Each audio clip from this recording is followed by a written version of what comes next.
Bonsoir, nous sommes l'objet d'un contrôle dynamique de police durant la période du couvre-feu. Qu'est-ce qu'un contrôle dynamique?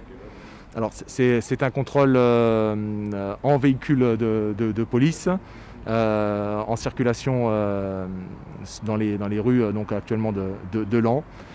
C'est un contrôle qui va nous permettre de vérifier le bon respect des règles sanitaires du couvre-feu, à la fois sur les personnes qui peuvent être à l'extérieur, donc on va y avoir des vérifications d'attestation de déplacement, mais également un contrôle des commerces ouverts, donc des restaurants, des bars s'il y en a, et nous vérifierons que l'ensemble de ces commerces respectent bien la réglementation. Monsieur le directeur de cabinet, avec l'apport des vaccins dans le département de l'Aisne, le plateau qui reste stabilisé, ces contrôles deviennent très importants pour faire prendre conscience que l'épidémie est encore là. Ils sont primordiaux. Alors clairement, le vaccin est la solution. Mais avant que la vaccination puisse infléchir les indicateurs sanitaires, il se passera encore plusieurs semaines, voire plusieurs mois. D'ici là, il nous faut la plus grande vigilance sur le respect des règles sanitaires qui sont actuellement notre meilleur moyen de lutter contre la propagation de l'épidémie. Monsieur le directeur de cabinet, ma dernière question. Nous sommes à l'orée des vacances scolaires. Quel est le message du directeur de cabinet et du préfet, notamment sur la circulation et de respecter les heures? Alors le message principal, c'est de continuer à respecter de manière la plus scrupuleuse possible les gestes barrières, les règles sanitaires. Donc de limiter au maximum les déplacements. Nous demandons un dernier effort aux Axonais et aux Axonaises.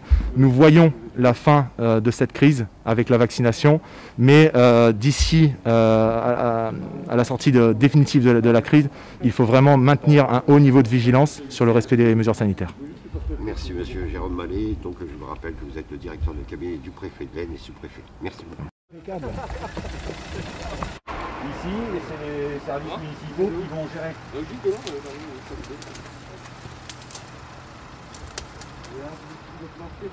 Non, j'ai pas de papier pour moi, c'est vraiment Vous résidez où? Hein? Vous résidez où? Juste là, la maison, la deuxième. C'est quelle adresse? 143, je crois. Par contre, vous allez apprendre tout vous-même. Oui. Bah oui. Ils en sont jetés ces déchets? Bah monsieur, mais c'est déchets ici, tranquille. Ah bon? Oui, non. Ça s'appelle un dépôt de vente. Ouais, c'est les deux caddies, monsieur. Il va les ramener chez lui. Là, c'est des dépôts sauvages? Dépôt sauvage, oui. C'est un dépôt sauvage. C'est votre moteur, c'est une radio. Bonsoir. Allez. Du tout. Non. Les identités, monsieur. Bah, c'est prise d'identité. Là, c'est l'identité, si.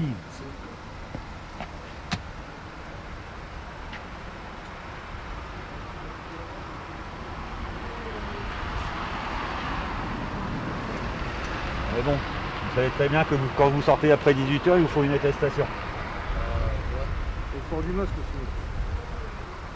C'est obligatoire. Dans la voiture. Dans la voiture. Ville de plus de 5 000 habitants. Dans la voiture, j'ai pas de masque. D'accord. Ah bon? Bah, il faut lire les notes. Je suis d'accord avec vous. Dans la voiture. Bah, sur le principe, oui. Comme je tout seul dans la voiture. Vous devez l'avoir à portée de main. Jamais, tiens. Et ben, faut le mettre quand on vous contrôle. Moi, ça va, je suis loin de vous, là. Mais mon collègue est prêt. Ouais. Pour 263 contraventions. Ah, ouais, Voilà. Donc on est sur des ratios qui sont en dessous de 4% de verbalisation. Voilà, on voit que globalement le couvre-feu est bien respecté. est bien respecté. Monsieur le directeur de cabinet du préfet, donc nous sommes au terme de ce contrôle dynamique. Quelles sont vos impressions et quel est le bilan? Alors, le bilan est très satisfaisant. Globalement, l'ensemble des réglementations sanitaires sont respectées, et cette petite heure qu'on a passée ensemble nous montre que les mesures sont respectées et que les gens restent chez eux et respectent le couvre-feu. Les contrôles se sont intensifiés depuis la mise en place du couvre-feu. Avez-vous quelques chiffres? Oui, alors globalement, depuis le 1er septembre, ce sont plus de 65 000 contrôles qui ont été menés pour un peu plus de 3 000 verbalisations. Donc on voit que le ratio de verbalisation reste marginal. Sur les 10 derniers jours, donc, le préfet a vraiment souhaité accentuer les contrôles. Donc on est à 7 500 contrôles pour 263 verbalisations. Donc on rappelle les heures du couvre-feu, 18h, 6h, sauf motif impérieux, professionnel et personnel. Quelles sont les sanctions? Pouvez-vous nous les rappeler?